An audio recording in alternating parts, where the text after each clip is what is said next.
November 10ರಂದು ವಿಧಾನಸೌಧದ ಹಾಲ್ನಲ್ಲಿ ಕಾರ್ಯಕ್ರಮ ಆಯೋಜಿಸಿದ್ದು ಮುಸ್ಲಿಂ ಧರ್ಮಗುರು ಮೌಲಾನಾ ಸಗೀರ್ ಅಹಮದ್ಗೆ ಆಹ್ವಾನ ನೀಡಲಾಗಿದೆ. ಸಚಿವರಾದಂತಹ ಜಯಮಾಲಾ ಜಮೀರ್ ಅಹಮದ್ ಮೌಲಾನಾ ಸಗೀರ್ ಅಹಮದ್ ಮನೆಗೆ ತೆರಳಿ ಆಹ್ವಾನ ನೀಡಿದರು.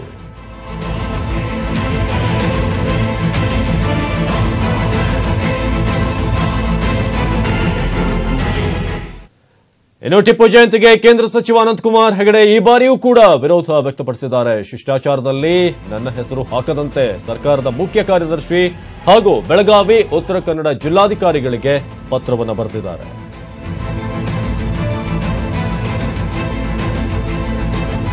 ಇದು ಕೇಂದ್ರ ಸಚಿವ ಅನಂತಕುಮಾರ್ ಹೆಗಡೆ ಅವರು ಈ ಬಾರಿ ಕೂಡ ವಿರೋಧವನ್ನ ವ್ಯಕ್ತಪಡಿಸಿರುವುದು. ಶಿಷ್ಟಾಚಾರಕ್ಕೆ ಪತ್ರದಲ್ಲಿ ನನ್ನ ಹೆಸರನ್ನ ಅಲ್ಲಿ ಪ್ರಸ್ತಾಪಿಸಬೇಡಿ ಅಥವಾ ಅದನ್ನು ಪ್ರಿಂಟ್ ಮಾಡಬೇಡಿ ಅಂತ ಹೇಳಿದ್ದಾರೆ. ಟಿಪ್ಪು ಜಯಂತಿಗೆ ನನ್ನ ವಿರೋಧ ಇದೆ ಅನ್ನೋದನ್ನ ಈ ಮೂಲಕ ಮತ್ತೊಮ್ಮೆ ವ್ಯಕ್ತಪಡಿಸಿದ್ದಾರೆ ಅನಂತಕುಮಾರ್ ಹೆಗಡೆ ಅವರು. ಉತ್ತರ ಕನ್ನಡ ಬೆಳಗಾವಿ ಡಿಸಿಗಳಿಗೆ ಪತ್ರವನ್ನ ಬರೆದಿದ್ದಾರೆ. ನನ್ನ ಹೆಸರನ್ನ ಅಲ್ಲಿ ಮೆನ್ಷನ್ ಮಾಡಬೇಡಿ, ಶಿಷ್ಟಾಚಾರದಲ್ಲಿ ನನ್ನ ಹೆಸರು ಹಾಕದಂತೆ ಒಂದು ಲೆಟರ್ ಅನ್ನ ಕಳಿಸಿದ್ದಾರೆ, ಪತ್ರವನ್ನ ಬರೆದಿದ್ದಾರೆ. ಸರ್ಕಾರದ ವಿರುದ್ಧ ಈಗ ಕೇಂದ್ರ ಸಚಿವರು ಅನಂತಕುಮಾರ್ ಹೆಗಡೆ ಅವರು ಮತ್ತೊಮ್ಮೆ ತಮ್ಮ ಆಕ್ರೋಶವನ್ನ ವ್ಯಕ್ತಪಡಿಸಿದ್ದಾರೆ.